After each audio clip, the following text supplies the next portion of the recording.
How you been? I know you've had a lot going on, but how's training and all that going? It's going great, man. Super good shape. Yep, yep. Now, I know you talked about trying out for the Ultimate Fighter, and I know we'll get on to the cooler stuff later. But as far as the Ultimate Fighter 13 goes, did you go to the tryouts and what was it like? And did anything happen with that, or did they bypass you? The tryouts were a lot of fun. It really was a good time. They make it a really good atmosphere. Like, they tell everybody to have fun and, don't fucking hurt each other. Dana puts money on the table, so if anybody hits something cool, you get $100. But, we just kind of decided to bypass it because my ranking now at 125. And, we figured that, UFC's going to have the class soon anyway, so it would be better for me, instead of going there, to build my name at 125, so that when they do sign me, UFC does sign me for the weight class, I can hopefully have a better ranking and get more money and stuff like that. Yeah, yeah, and you got a couple nice wins now at 125. So just as far as making weight and everything, how do you feel with that? I mean, does it feel pretty easy for you, or routine, or is it kind of a pain in the ass? I know weight cutting is different for everybody, but how's it been so far? It definitely sucks, but it's doable. I've made it, so this time, I'm just focusing super hard on my weight. Because I'm in such good shape, but just trying to focus really on getting my weight down so I can make the cut easier. Because I've been cutting like 18, 20 pounds, Mm-hmm. and it doesn't hinder me when the fight comes, but it's just that miserable 24 hours of cutting the weight.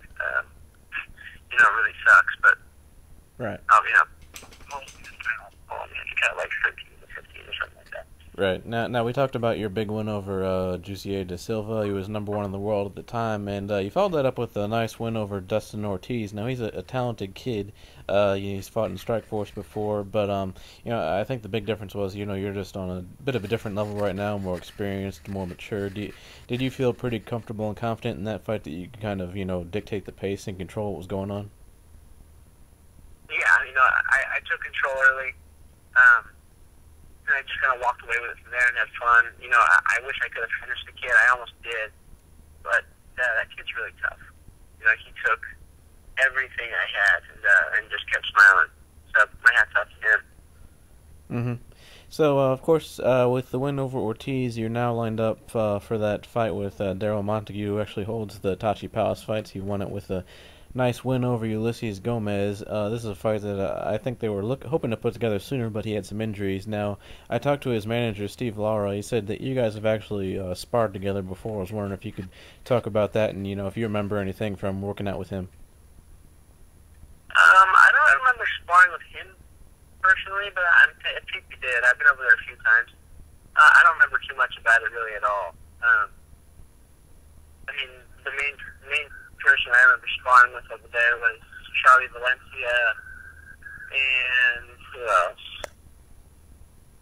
That's about it. That was a while ago. Mm-hmm. At least, a year and a half ago, almost 2 years ago. Right. Mm-hmm. Yeah. Now, so as far as Joe goes, he's probably best well known for his fight over or his win over Ulysses. He looked really good. His stand up was fast and strong, and he didn't even come close to letting the fight get to the ground where Gomez wanted it. I was wondering if you've watched that fight and what you thought of his performance. Yeah, he looked great. He really did. He looked awesome. He had control the whole time, and he didn't even let Ulysses do anything. Ulysses maybe tried to take like 3 shots, and I figured, that Ulysses would try and at least take him down.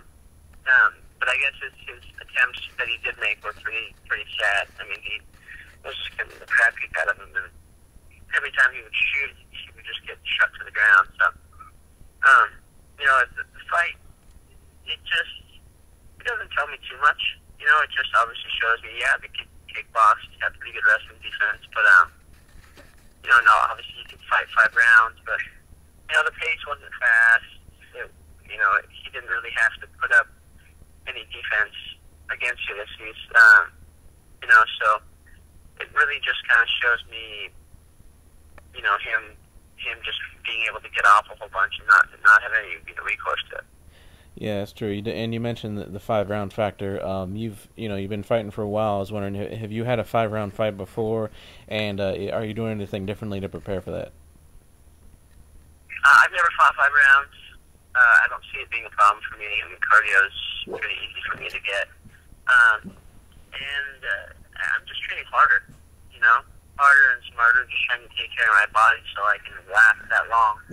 I've just like most guys, I've got a lot of injuries. It's nothing crazy, but we're all banged up. It's whether it's a foot or a shin or an elbow or I've got everything wrong with me. But you still fight through it because it's my job. Right. Mm-hmm. So and also you mentioned one of the reasons that you're sticking with the flyweight class and didn't look too far into the Ultimate Fighter aspect was that you wanted to protect that ranking, and you have some good opportunities there. And I think everyone expects the UFC to have a flyweight division pretty soon. But of course, Tachi Palace has a great flyweight class right now. On the card with you guys is also a great fight between Mamoru Yamaguchi and De Silva. So with all those big names already there, how much did that kind of play into your mind as far as not only do you have a couple big wins there, but there's still some really tough guys in that division to keep you busy? That makes me happy. We finally have a place to all get together and beat the shit out of each other. Right. I've been watching Mamoru fight for a long time. Mm-hmm. I mean, I've always thought that was awesome. He's a super exciting guy. He's super nice. It would be an honor for me to fight him. The only problem is that he always loses to grappler types. He lost to Yurishitani. He lost to BJ Kojima, and Jussier just seems like a better version of those guys. Right. And like I said, I would love to fight Mamoru because he's just awesome. Also because I think it would be a more tough fight for me than fighting Jussier again. Because I'm sure if UFC doesn't pick us up before, then I'll end up fighting the winner of those two after I beat Daryl. Mm-hmm. But either way, whatever. I fight, and then hopefully I'll be able to fight everybody one day just to go around. Right. Now back to the Daryl fight. From what I've been told, he's pretty good at counterpunching, but of course against Gomez he was just getting off so easily and dominating and dictating the fight that he was really the guy kind of controlling the offensive action and moving forward. So, but before a guy who maybe, let's say, prefers more of the counter-striking style, and you've got pretty heavy hands, you're a good striker, got good wrestling. Do you think it's better to pressure a guy like that and hurt him before he can try and get off and throw a counter, or do you have to kind of be careful and maybe try not to play their game and force them to get out of their shell a little bit? I like forcing people into making mistakes. I'm going to get punched in the face either way. So, I'll come after him. I'm sure he's going to do the same. Hopefully he does try and counter, and I can keep my wits about me and make sure those counters don't do any damage or don't land at all, and I can just pressure. And I think which I've shown, you do that enough to people based on making mistakes, whether they're whether they're just an offensive guy or a counter striker. You can make people make mistakes. Mm-hmm. And that's kind of how I like to fight. I like to bully people into doing stupid things so then I can capitalize on it. Mm-hmm. All right. Now, Daryl has a good overall striking game plan. I haven't seen too much of his ground game, but he seems to have at least pretty good defensive wrestling. What do you think on paper is his most dangerous aspect, or what you think he brings to the table that you have to look out for the most? Definitely kickboxing. I'm guessing is his strongest thing. I know he's a purple belt in jiu-jitsu. He just got it, and I think Javi Vasquez is still their jiu-jitsu coach over there. But, Javi's a stud. I've rolled with him before, and he's definitely, I've got, Diva Santana in my corner, and I've rolled with guys like Rana Yaya, and Javi's definitely one of the best guys I've ever rolled with. Mm-hmm. Just that said, having him as your coach, having someone like him, or even Romy, the main coach over there, give you a black belt, or even give you a purple belt, you definitely have to know what you're doing. So, but I think getting punched in the face on the ground, unless you're got a super good chin or you're used to it, I don't care how good you are at jiu-jitsu, the game changes a lot. Right. Also, as far as your wrestling game goes, do you think do you expect to have the advantage there, and do you feel comfortable that you'll be able to take the fight wherever you want to go, as far as keeping it on the feet or even taking them down and working some ground and pound? Yeah, I definitely think I'll have the edge in the wrestling. I'll be able to dictate where the fight goes. I like to do a lot of work off the cage with elbows and spinning elbows and just fun stuff and trips and takedowns and stuff. But I don't see a problem with me being able to take him down, whether it's off the cage or an open mat. Right. And lastly, I like to give credit where credit's due. So even though I don't write for them, Sherdog's been rating the flyweights for a long time. They, I believe, had you up at number 3, even though you beat the number 1 guy. But if you could talk to the guys who make the rankings, what would you say, as far as your case right now for being the best in the world and for after this fight, since I know you expect to get the win here? Well, I'm not very good at math. I don't know. I figured, beating number 1, I'd be number 1, but whatever. I don't really care. Mm-hmm. It'll all come with time. I'll be there sooner or later. Like people said in my last fight, the only reason I'm not number 1 is because I haven't fought number 1 or 2. That's why I'm stuck at 3. Right. And it'll come in time. And I heard a radio interview with Dustin Green the other day, which I do really like Justin. And I like Sherdog. They have, I think, as far as, because they've been around for so long, just the quality of their articles is the best. Right. Mm-hmm. They have just such good quality.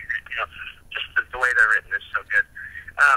But the article or the interview they were doing, there's 2 guys talking. I don't remember who he was talking to, but they were talking about all flyweights and also how Benavidez, Demetrius, Johnson are going to come in, and everyone thinks that they're going to beat the shit out of everybody, and they're so much farther ahead than that. Well, I hate to break it to those guys or everybody else that has their hopes up, but I've sparred with guys like Benavidez. I know what they're bringing. I'm not going to say they suck. They're obviously amazing, but I'm definitely not afraid of those guys. And I know the rest of the 25-pounders that aren't in UFC right now aren't afraid. And we're gonna fight our asses off to show the world that let's say those guys are the best, but we're not gonna go out without a fight. Yeah, absolutely. Now, and for those who are wondering, of course, the Tachi Palace event, it's going to be a big card, a couple of major 125 fights, including your title fight against Daryl Montague. It's going to be August 5th in Lemoore, California, and I believe it'll be streaming on Sherdog.com, not to keep giving them too many free plugs. But anyway, speaking of plugs, feel free to, rattle off whoever you'd like to thank. First of all, I'd like to thank God, for giving me a second chance in life and doing all this. I'd like to thank my team, Team Oyama, Lotus Club Jiu-Jitsu, my Jiu-Jitsu professor, Jiva Santana. I'd like to thank my sponsors, Metal Militia, and Agility Mouth Guards. My mom, she makes mouth guards. Pretty damn cool. What else? I've got Platinum Performance Supplements, and then I've got Trace Minerals. That's another supplement company. I've got my agent, Jason House. He's the man. And yeah, that's about it. I've got my puppy dogs, which I'm taking care of right now. Don't bark, quiet. I've got my wonderful family, yep. My fiance, everybody else, friends and family. I love you guys. Yeah, that's cool. And my border collie actually almost started barking and ruining the interview, but I think I stopped him. But hey, man, I appreciate it as always. So good luck with the fight, and we'll try and hit you up once the fight's over and get a post-fight interview with you. Thanks a lot.